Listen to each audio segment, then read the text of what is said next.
Welcome back to the Get a Grip on Lighting podcast. On today's show, I have my the other host, Greg Ehrich, and Michael Colligan. We're going to talk about some things that concern me in my own business, and I want to, you know, go with my old friend that we've grown together for so many years and talk it through. And we're going to let you guys listen in on the kind of conversations Greg and I have had over the years. This one is actually pretty complicated, so get ready. Before you get ready, put this on pause right now and go to satco.com. That's for Satco, Light Thing, Right Thing, Greg Eric. I do a fair amount of work in multi-housing and senior housing, and there's a lot of that in every market. And I don't know anybody better than Satco with the products they offer because, not only do they have every LED fixture you need and bulb you need, but they have the decorative stuff too. And Mm. when you combine that, that's dangerous, man. You got decorative fixtures, you got everyday light bulbs, you got components, you got sockets. Satco, they're the ticket, man. I Get got them. an anecdote for you here. Yesterday, I was getting rocked for tenons and slip fitters and all that sort of stuff, Greg. And I just remember, I said, you know what? We've talked about this before. I emailed a couple of nailed members, and Hmm. 10 minutes later, I got 50% off on all my tenants and slip fitters for my outdoor lighting project that I'm working on. What a reason to join Nail, just to be friends with people that do the same thing as you do every day. Go to naild.org, Greg Eric. Oh, for sure. And that's a quick email. It's easy. You save money. You look like a hero to your customer, all Yeah, by being friends with a couple of nailed people. Awesome. yeah. Hey, I'm getting jacked on tenons and slip fitters. Where should I go? Boom, boom, boom. 3 emails right away. Check out these guys. So, Yep. yeah, go to naild.org. Of course, we have a convention coming up in September in Dallas, Texas, America's Lighting Convention. That's right. Check it out. naild.org. What's happening, Greg Eric? Hey, we're here. We got our green screens now looking fancy and wild. We're getting fancy with this thing. I know we're kicking it up a couple notches, but you know what? The That's right. world's in a crazy place, and the world needs Get a Grip on Lighting, and all you listeners out there to get their game and kick up their game a little bit. And so I want to talk to you about what's happening in the macroeconomic environment. And I'm going to sound stupid to some people that have economics degrees. I'm just going to say it right up front because you and I don't have economics degrees. So No. if I get something wrong or whatever, everybody kind of knows what I mean, right? So inflation is a problem, Greg. Okay. I've heard that. Okay, Sure. right? It's a problem in Canada. It's a problem in the United States, and it's like a Chinese water torture problem. It just keeps getting Consistent. worse consistently. So when you say inflation is at 5%, but that's 5% on 5% on 5% continuously. It's like going like this, right? Hmm. It's not that it's at that's stabilized at 5. No, it like that is a problem. And then the other thing is that you look at how they measure inflation. Pack of smokes, a loaf of bread, a gallon of milk, or whatever the hell's in that basket that they measure. But we Yeah. know that they don't measure residential real estate prices fairly accurately. And I know in Canada, at least, that residential real estate is absolutely gone up crazy. Like it's out of control. And that's not a political thing. Everybody knows that. It's so expensive to buy homes in Canada now, and especially for young people trying to enter the market. So there's tons of inflation being directed into hard assets, right? And Hmm. you know, so that's the inflation is not being measured. So maybe it's at 8, 9, 10%. Who actually knows what the real number is? And we should know because our leaders should be able to tell us this, but they're not because they're politicians. And politicians want to get reelected. And they would never get reelected if everybody found out that the real rate of inflation is 15%. And we're getting close to, craziness. So anyway, my point is this: what do you do as a lighting distributor? What do you do? What do you do? I don't know that. Have you seen our costs haven't gone up? For a while there, they got cute and we're going to say, hey, everybody's cost is going up and here's why. And, they gave a variety of reasons. And you find out that didn't really need to happen. And now they've steadied back out. So when our costs don't go up, I should say the material costs, the install labor side has gone up. Mm-hmm. Yep. There you go. So I've noticed that significantly, but it's kind of weird how I see it. I'm always like overthinking it, like, oh man, last year it used to be this, or in this market it would cost this, but in that market it's normal to be this. and Mm. I think you gotta accept it and go with it because your opinion and perception is not always what the person that's actually writing the check is. They might say, "Oh, that's a good deal. Let's go," So but I'll don't let it comment on the negatively affect. low cost of light bulbs and light fixtures right now. I'm going to comment on that. And I think that's going to Yeah. change really quickly. And when I Okay. say really quickly, I mean like a year and a half. I think that the low costs we're seeing right now is fundamentally a result of number one, people exiting the lighting business. So they're selling off dead stock. The supply chain glut, everybody over ordered, right? They Yeah. over ordered and they have too much stock. And so, for example, if you, let's say you're bringing in, I don't know, pick like a Satco, right? Mhm. And on this that's the sponsor of this program. Let's say you're sitting on 20,000 2x4 panels, okay, something like that, and they're Yeah. all Yeah. not wattage selectable and volt and color selectable or whatever. They're 4,000 K, say, okay, Yeah. and Yep. maybe they're going to roll off a DLC QPL coming up sometime soon, and that happened with 5.1. So you're a little bit paranoid about that. And on top of that, you sell them for what? What do they cost? What's the day to day on a basic 2x4 flat panel, Greg? 50 The bucks? selling price in our market, No, what do yeah, you it could buy be them in for? there. Yeah, something like that, right? Yeah, So, somewhere in there. Yeah. Yep. I bet you it costs like 26 bucks a month to store a skid of 2x4 flat panels. True.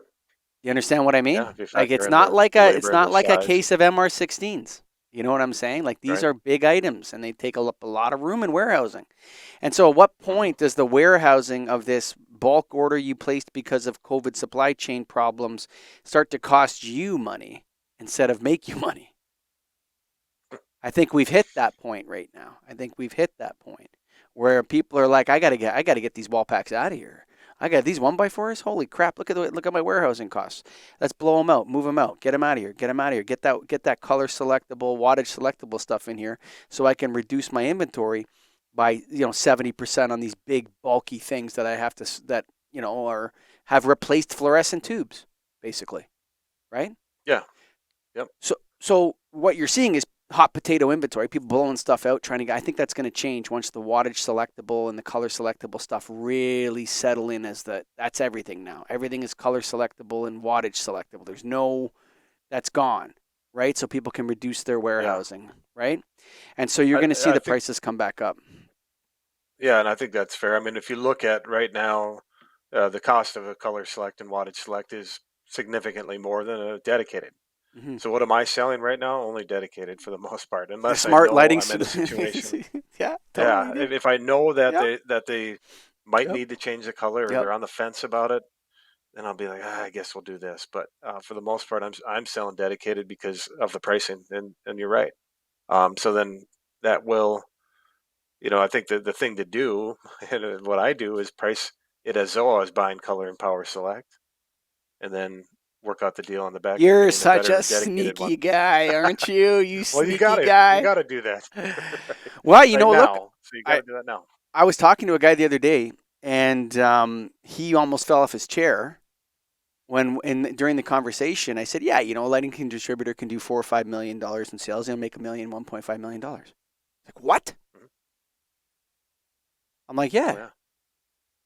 yeah. I'm like, yeah, yeah. Like a hot shooter in Nailed, a guy in Nailed. He doesn't need to do 40 million a year to have a good No. lifestyle. You know what I'm saying? Right. Like we control that end user. So like me, color selectable. If I I can just switch gears in 2 seconds. I can sell color selectable to my clients and I can not sell it to them. Like in 2 seconds, Yeah. based on whatever I want to sell them. Right? I Yep. can give them the pros of not going color selectable, or I can give them the cons of not going. If that person complains, you can always change the color of their lights by going up in the ceiling and hitting that dip switch on the top. But you'll probably never do it.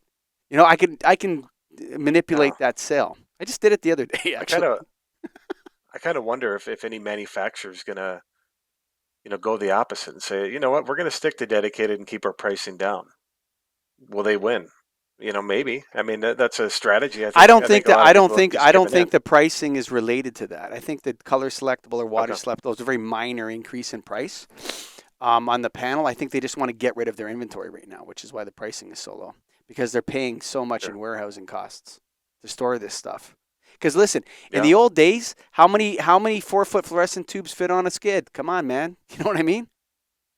Yeah. What do you got? Thousands. Yeah. 24-foot, 22-by-4 panels on a skid? Right. 40 maybe? Right. I don't Yeah. know. I don't know Yeah. exactly. Sometimes they come two in a box, so I don't know exactly how many fit on there. So, but I mean that's expensive to warehouse, dude.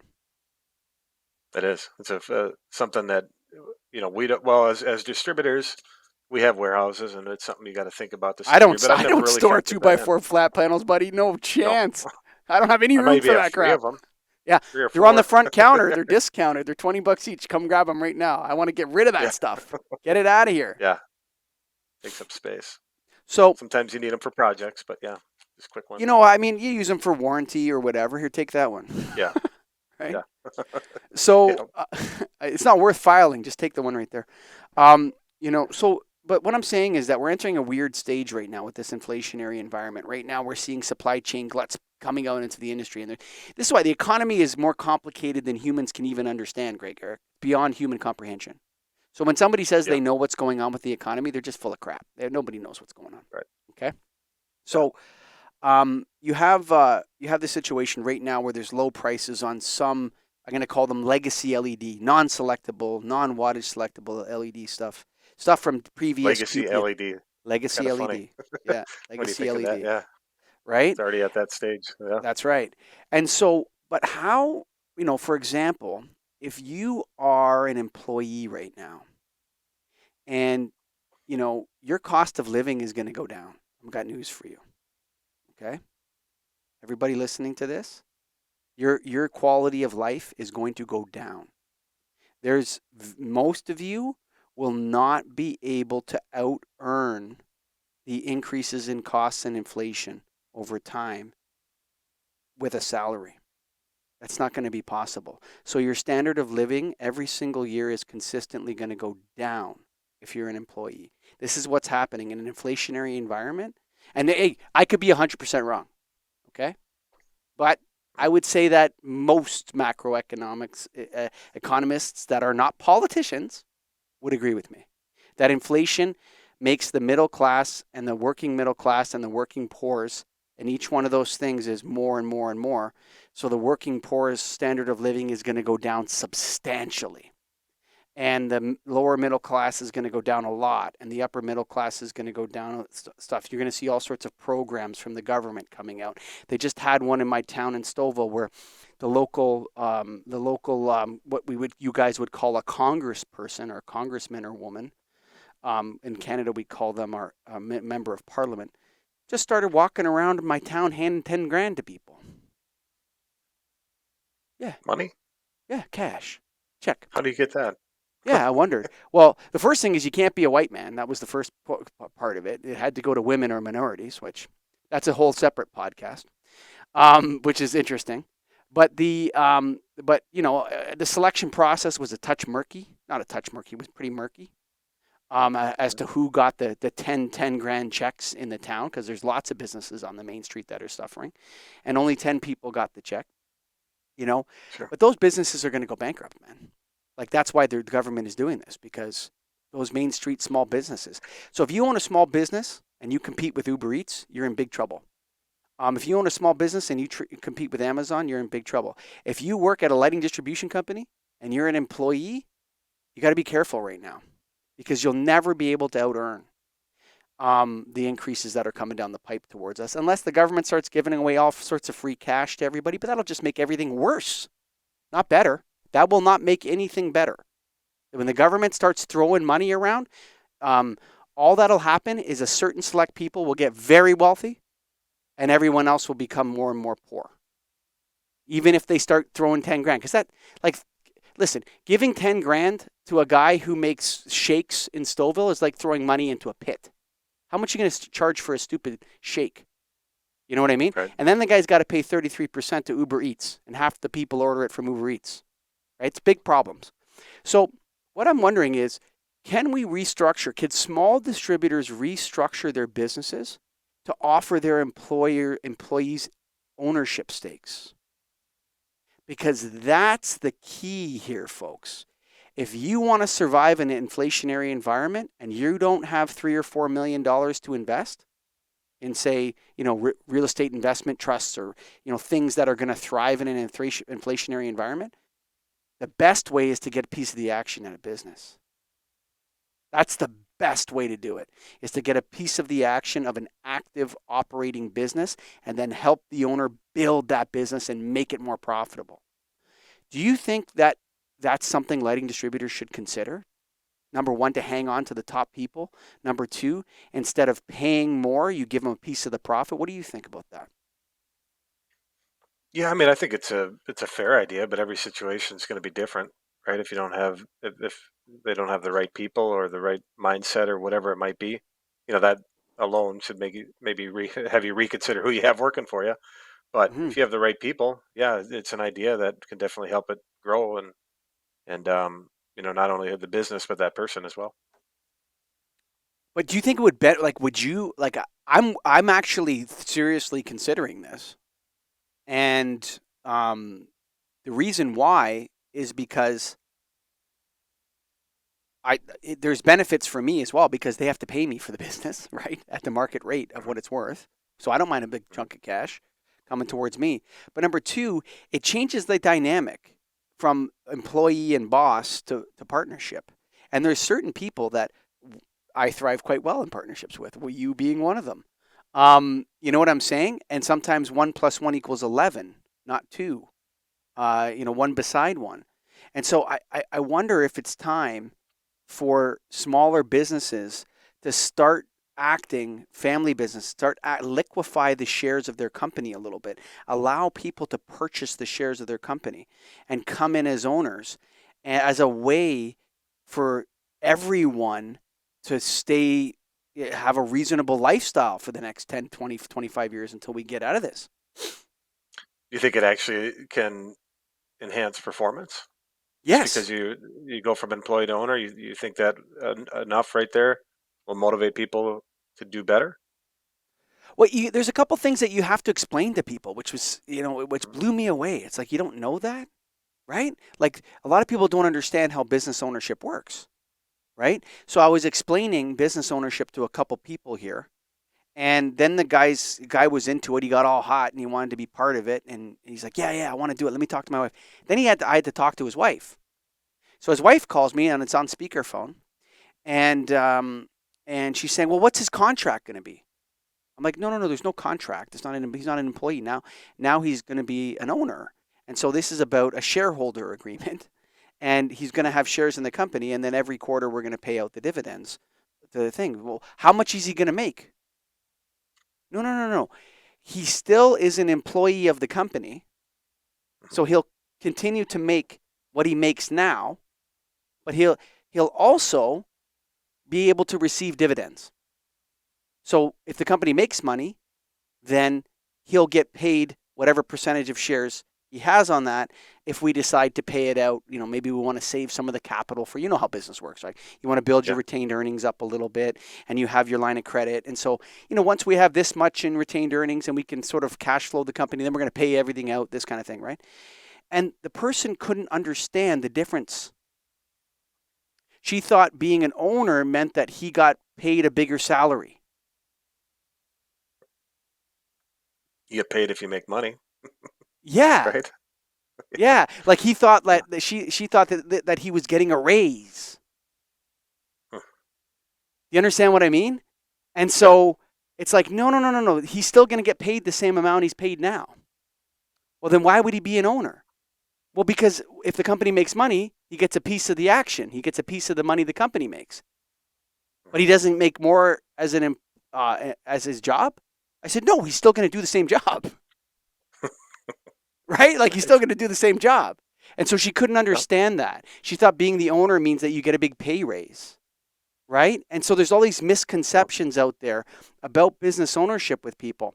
And so, you work in the business and you make your salary, but if you're an owner, you get a piece of the action, which is Mhm. always in a good environment if the company's doing well. Like, for example, if your company's not going bankrupt and you get your payroll on a regular basis, and there's no collection calls coming into the company. Like, if you work there, you'll notice that sometimes, we had Atlanta Light Bulbs go bankrupt recently, right?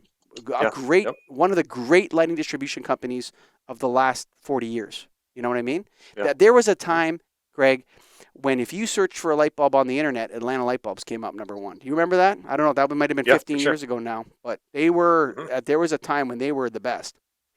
I knew they were going bankrupt before they went bankrupt because they couldn't ship any orders. Hmm.